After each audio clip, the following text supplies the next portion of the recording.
Moses is the leader who really opened the heaven's door. Indeed, from all the human leaders, the Bible suggests that Moses is ranked as number one. So, if we are dealing with the number one of the biblical leaders, we have to be very reverent and our attention lifted up to its maximum capacity. Why it is considered Moses the leader number one?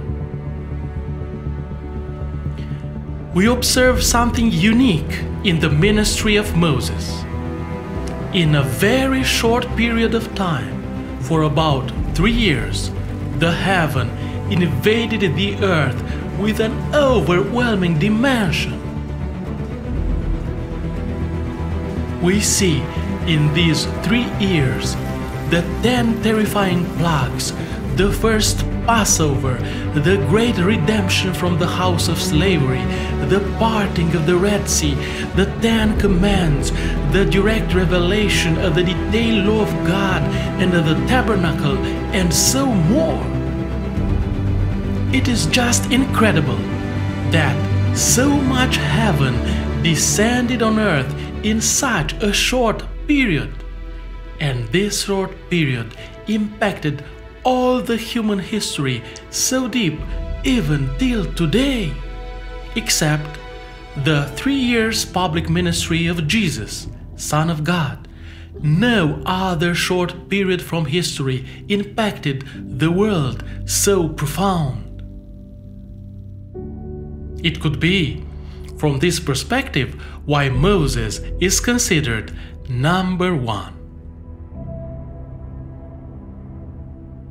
What was his secret? Well, it is so clear now. The secret of his biggest impact was the immense quantity of heaven that flooded the earth within his leadership mission.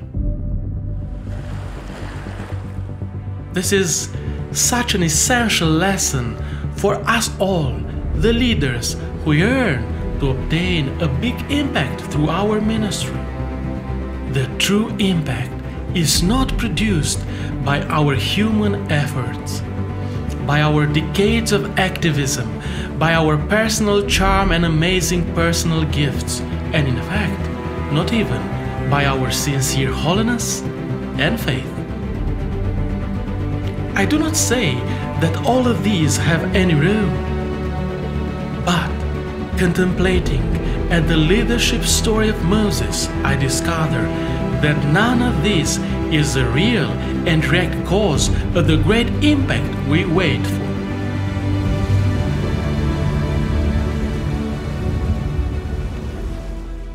The failed trial of redeeming Israel when the so powerful leader Moses was 40 years old proves that nothing would ever happen if the heaven's doors had not opened. This is such a painful and humbling lesson for all of us. If you live in a world that teaches you that you can, that you just have to believe in yourself and persevere in good things and in the best leadership practice, and then the great impact you want is granted for sure, I have some very bad news for you. My dear Christian leader, if the doors of heaven do not open just a bit, nothing will happen. No form of authentic impact will be ever produced despite all your human and spiritual efforts. The true, powerful impact comes only from above. As for you, you are totally unable to produce any positive change. This is quite intriguing. If nothing happens, if the heaven's door does not open, what is my role in this story after all? Well, if you are fully convinced of your total inability to generate a good change in your world. Maybe it is now you are prepared to understand your true leadership role. Was not this the same journey that Moses himself has followed? At the age of 40, the strong and determined Moses failed to redeem Israel from Egypt, and Moses has been so disappointed. And then he continued to struggle with depression and disappointment for many years. But when Moses reached his 80s, God himself searched for Moses, and he insisted so much at Moses to accept the job. But now, was Moses the one not willing to engage, still struggling with depression?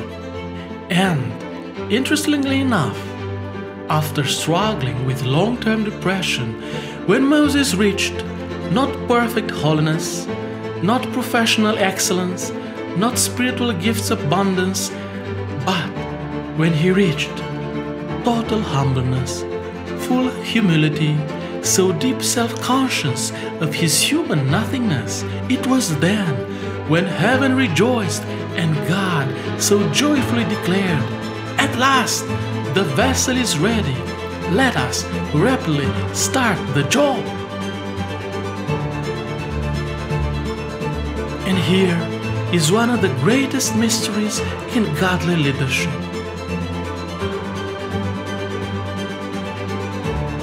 Even if God from heaven is a unique and sufficient cause for any blessing, good impact, positive change in the world, although the imperfect human vessel is still needed.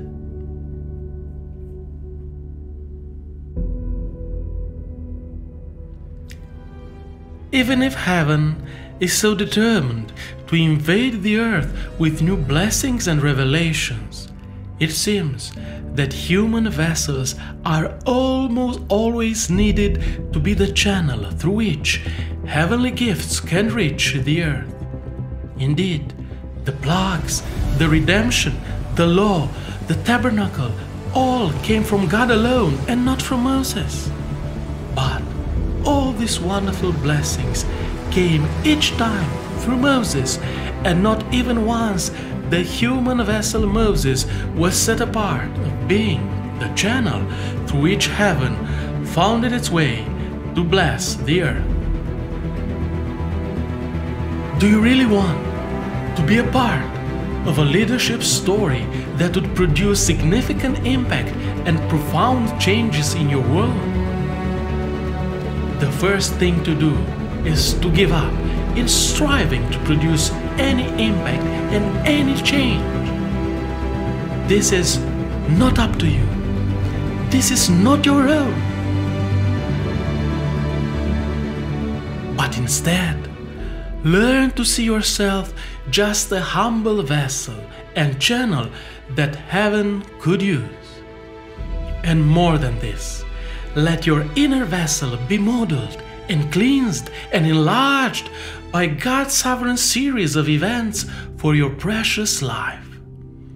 A tiny vessel would bring little heaven on earth and little change. But the bigger the vessel, the greater the heavenly blessings and the greater impact will be.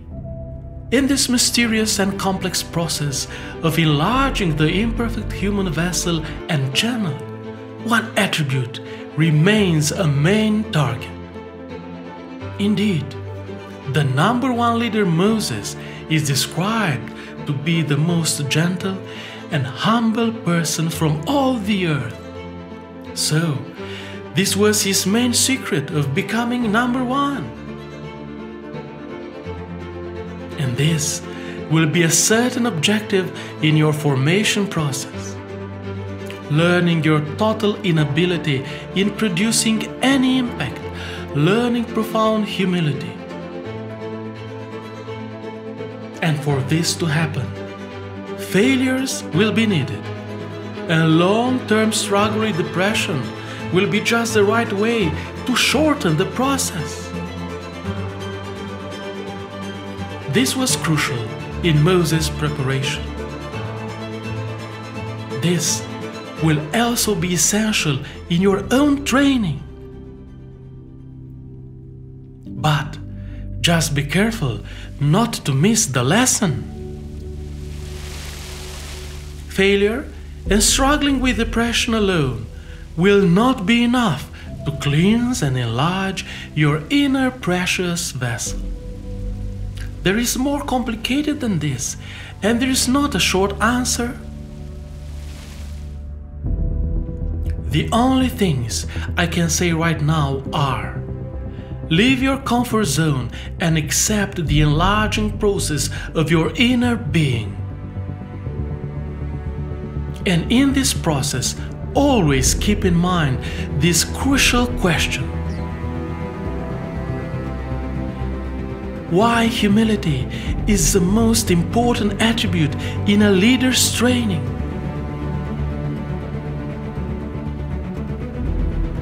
How failures could become opportunities?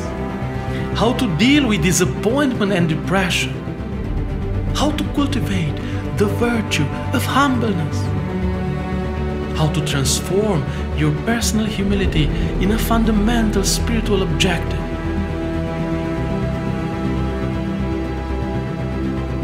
And how to learn faster that I am just an imperfect vessel, and the only thing I can do is just to faithfully knock at heaven's doors. Dear imperfect but precious vessel, heaven has still many blessings to pour down on the earth. There are just the right human channels that miss. And God is still waiting. And He is still searching to prepare new vessels for new heavenly invasions. And the story, it is not about you, but about God, about His name, about His glory, about His infinite desire to redeem and heal. So, what will your answer be? If you want to explore more the Moses story of leadership, join us in our tremendous adventure of the biblical map of leadership. Follow on YouTube the 33 episodes of the biblical map of leadership, and for any kind of collaboration, visit our website. And don't forget, if you are a map reader, you will be a great leader.